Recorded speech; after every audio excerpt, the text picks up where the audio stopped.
Hello everyone, welcome back to my channel concept of physics by Anurag Mishra. आज हम फिर से section D physics paper solution पे discussion करेंगे। अभी तक आपने देखा है सेक्शन ए, सेक्शन बी और सेक्शन सी, और सेक्शन डी की 4 A B C D की प्रॉब्लम हमने सॉल्व की है, जो आप प्रीवियस वीडियो में देख सकते हैं। आज सेक्शन बी की section 5 ABC, question number 5 ABC की प्रॉब्लम का सलूशन हम देंगे। तो आज का डिस्कशन है सेक्शन डी की फर्स्ट प्रॉब्लम जो दी गई है 5A पे। एक ये न्यूमेरिकल प्रॉब्लम दी गई थी फिजिक्स की, और इसमें दिया गया है a proton and a neutron and an alpha particle of same velocity enter in a perpendicularly in uniform magnetic field of 10⁵ tesla. Uniform magnetic field है और मैग्नेटिक फील्ड की वैल्यू है 10⁵ tesla. Calculate the ratio of their time period of revolution. Time period of revolution calculate करना है। Hindi medium में देख सकते हैं ए प्रोटॉन एंड एक न्यूट्रॉन, ये एक प्रोटॉन है और न्यूट्रॉन है, तथा अल्फा पार्टिकल समान वेग से 10⁵ टेस्ला के एक समान चुंबकीय क्षेत्र के में लंबवत प्रवेश करता है, उसके परिक्रमण कालों का अनुपात निकालिए। मैग्नेटिक फील्ड है और इस मैग्नेटिक फील्ड में जब कोई पार्टिकल लंबवत प्रवेश करता है तो आपको पता होगा उसका किस तरीके का पाथ होता है। तो इस परपेंडिकुलर मैग्नेटिक फील्ड में जब कोई पार्टिकल्स प्रवेश करता है, कोई भी आवेशित पार्टिकल है वो इसमें प्रवेश करेगा, तो उसका जो पाथ होता है वो सर्कुलर पाथ पे मूव करता है, इस तरीके से मूव करेगा।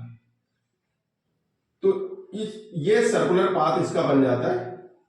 इस सर्कुलर पाथ पे क्या करता है पार्टिकल, हमारा वृत्तीय पथ पे गति करता है जब कोई परपेंडिकुलर मैग्नेटिक फील्ड में प्रवेश करता है, जब कोई भी पार्टिकल्स।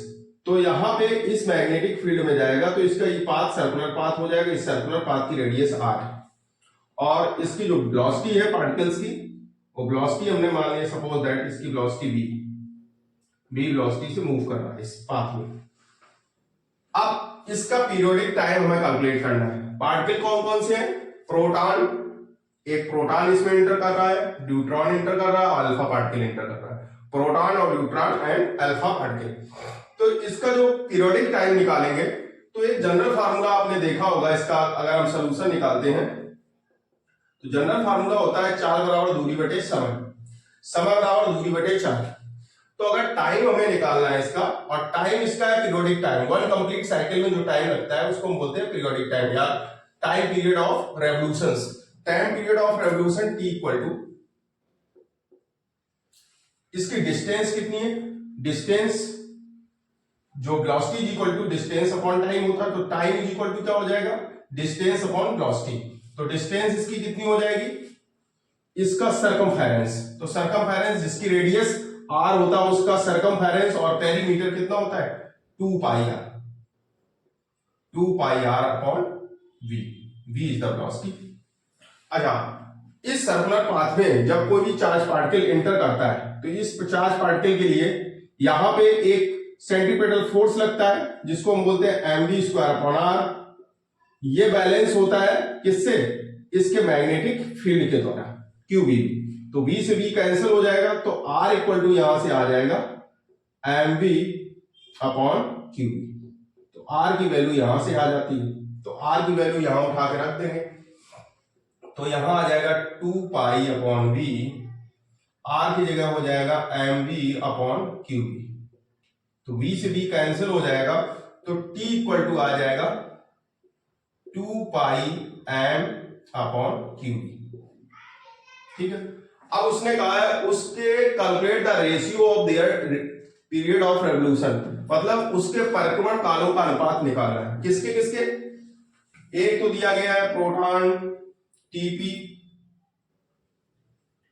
प्रोटॉन के लिए हमने उसका रेवोल्यूशन टाइम टीपी से डिनोट किया है, न्यूट्रॉन के लिए टीडी और अल्फा पार्टिकल के लिए टी अल्फा। ये है पीरियोडिक टाइम, इसको हमें क्या करना है, कैलकुलेट करना है। तो ये पीरियोडिक टाइम का रेशियो अगर हम कैलकुलेट करेंगे तो यहां से कितना आ जाएगा 2πm, एम कितना हो जाएगा, ये mass of the proton upon q p charge on the proton into magnetic field. Magnetic field B की वैल्यू यूनिफॉर्म है, यूनिफॉर्म मैग्नेटिक फील्ड है, एक समान चुंबकीय क्षेत्र दिया गया है, तो मैग्नेटिक फील्ड की वैल्यू सभी के लिए फिक्स है। Ratio 2 pi M D deuteron mass upon Q D deuteron पे charge into magnetic field. Ratio T alpha के लिए 2 pi mass M alpha upon Q alpha into B. तो ये आपने एक फार्मूला लिख लिया है। अब आपको ये ध्यान देना है क्योंकि रेशियो कैलकुलेट करने परिक्रमण कालों में अनुपात निकालना है, इसलिए रेशियो निकालना, तो रेशियो के फॉर्म में आपको फार्मूला लिखना पड़ेगा।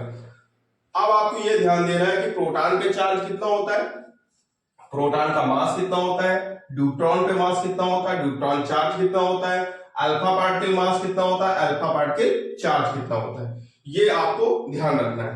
देखो यहां पे अगर आपको कैलकुलेट करना है तो इस जगह पे सभी की वैल्यू आपको लिखना पड़ेगा, ठीक है।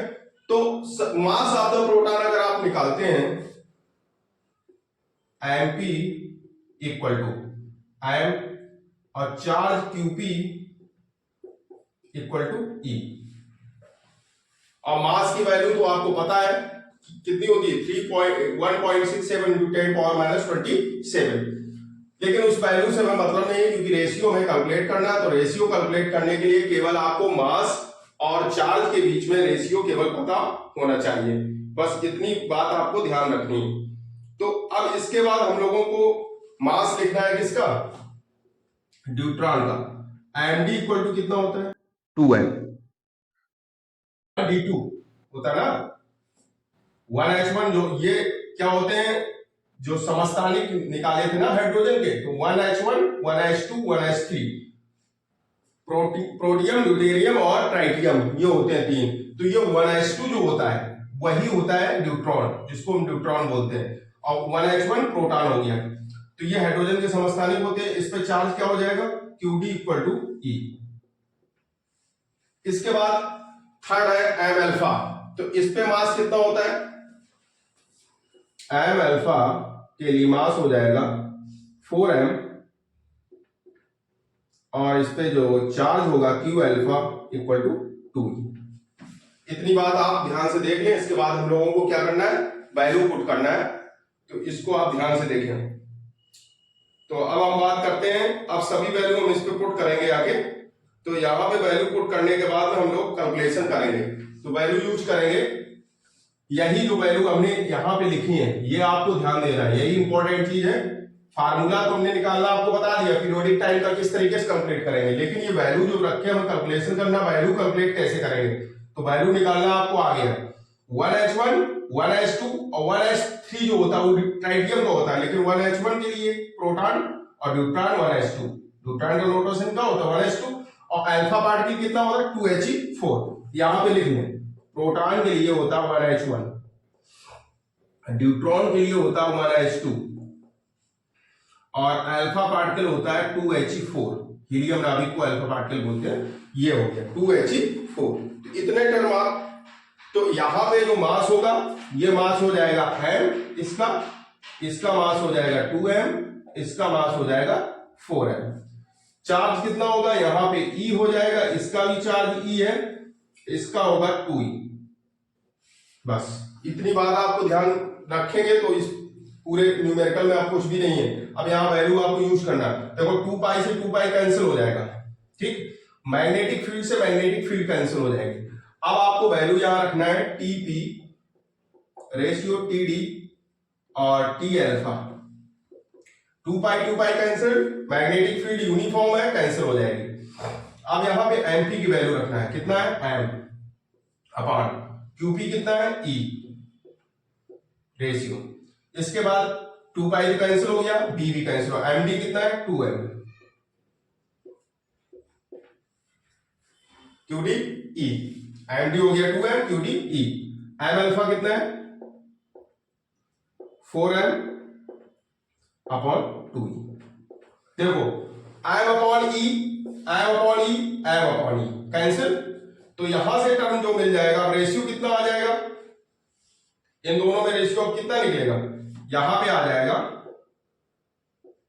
1:2 रेशियो और 2, इतना मिलेगा जाके।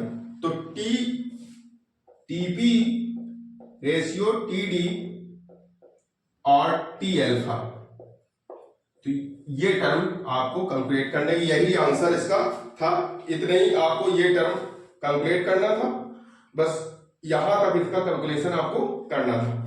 इतना कैलकुलेशन करके, या फिर आप इस तरीके से भी दिखा सकते थे, इसमें एलसीएम लेके तो 2 का मल्टीप्लाई हो जाता है, यहाँ 4 हो जाता है, यहाँ 4, तो उससे कोई आपको ये रिलेशन यहां से आप दिखा सकते थे। तो इतना आपको आंसर दिखाना था। ये फार्मूला कहां से, कुछ भी रटने वाला चीज हमने नहीं बताई है। हमने कॉन्सेप्ट बताया है कि अगर कोई भी चार्ज पार्टिकल मैग्नेटिक फील्ड के परपेंडिकुलर प्रवेश करता है, मैग्नेटिक फील्ड में एंटर करता है, तो उसका जो पाथ होता है वो एक सर्कुलर पाथ पे मूव करता है। तो सर्कुलर पाथ पे उसकी रेडियस हमने कैलकुलेट की, रेडियस से हमने उसके पीरियोडिक टाइम और रेवोल्यूशन टाइम को कैलकुलेट किया। रेवोल्यूशन टाइम कैलकुलेट करने के बाद में उसकी जो रेडियस थी उसकी वैल्यू रखी, तो यहां से उसके पीरियोडिक टाइम का फार्मूला आ गया। पीरियोडिक टाइम के फार्मूले को हमने कन्वर्ट किया टीपी, टीडी और टी अल्फा के फार्मूले में, कैंसिल होने, क्योंकि रेशियो कैलकुलेट करना है, तो जो जितने भी कॉमन टर्म है वो कैंसिल हो जाएंगे। इसके बाद आपने क्या किया, मास, चार्ज, मास और चार्ज की वैल्यू पुट कर दी और आपके सामने आंसर। तो इसको आप कैलकुलेट कर लें।